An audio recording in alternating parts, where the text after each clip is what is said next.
প্রিয় দর্শক, আসসালামু আলাইকুম।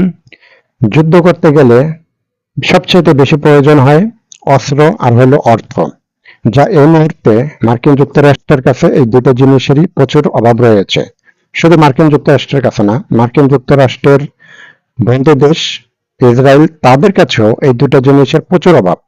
এখন মার্কিন যুক্তরাষ্ট্র চাচ্ছে যে ইসরায়েলের হাতটা তারা ধরে রাখুক, কিন্তু এই মুহূর্তে মার্কিন যুক্তরাষ্ট্র চাইলেও ইসরায়েলকে কোনোভাবে হাত ধরে তাদেরকে উপরে উঠাইতে পারবে না। তাদের ইচ্ছা থাকা সত্ত্বেও তারা পারবে না, কারণ ইসরায়েলেরও এই দুটো জিনিসের খুব প্রয়োজন, অস্ত্র আর হলো অর্থ। এখন যেখানে আমেরিকা তার নিজের কাছে এই দুটো জিনিসের অভাব, তখন এই দুটো জিনিস সে আর একজনকে কিভাবে দিবে? প্রিয় দর্শক, মার্কিন সেনাবাহিনীর একজন সিনিয়র জেনারেল এই বিষয় নিয়ে দারুণ একটা মন্তব্য করেছেন। ইহুদিবাদী ইসরায়েলকে রক্ষা যুক্তরাষ্ট্রের প্রয়োজনীয় সামরিক শক্তি নেই বলে তিনি মন্তব্য করেছেন। সামরিক বাহিনীর এই জেনারেল, তিনি যুক্তরাষ্ট্র ও ইউরোপীয় কমান্ডের প্রধান জেনারেল অ্যালেক্স গিনগেরিস।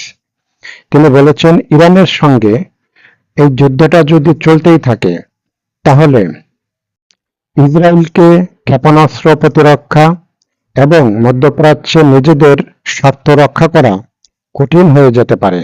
অর্থাৎ ইসরায়েলকে সামরিক অস্ত্র এবং আরো যা কিছু লাগে যুদ্ধ করার জন্য, এইগুলো দেওয়াটা তাদের জন্য আসলে একটা বড় কঠিন বা একটা চ্যালেঞ্জ হয়ে যাবে। শুধু তাই না, পুরো মধ্যপ্রাচ্যে আমেরিকার যে ঘাঁটিগুলি আছে, বা এই যে ঘাঁটিগুলি আছে, নৌবাহিনী, বিমান বাহিনী, সেনাবাহিনী, তাদের সেই ঘাঁটিগুলি সে মধ্যপ্রাচ্যে রক্ষা করাটা বা রাখাটা, সেটা একটা চ্যালেঞ্জের মুখোমুখি হয়ে তারা পড়বে।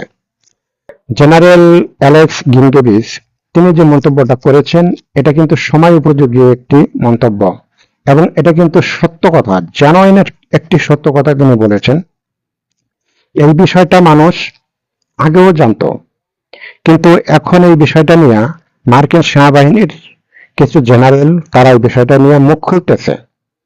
প্রিয় দর্শক, এদিকে মার্কিন প্রেসিডেন্ট ডোনাল্ড ট্রাম্প তিনি আবার একটু একটু সুর বদলাচ্ছে।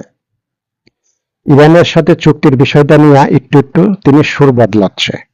তো তার এই সুরটা আবার বেসুরা হইতে কিন্তু বেশি সময় লাগে না, কারণ সুরের মতোই এখন চলতেছে, আবার একটু পরে এই সুরটা বেসুরা হয়ে যেতে পারে। তো প্রিয় দর্শক, যদি ভিডিওটা ভালো লাগে, যারা ইউটিউবে দেখবেন তারা সাবস্ক্রাইব করবেন, আর যারা পেজে দেখবেন তারা লাইক, শেয়ার, কমেন্ট করবেন। আজ এ পর্যন্তই। সবাই ভালো থাকবেন, সুস্থ থাকবেন। আসসালামু আলাইকুম।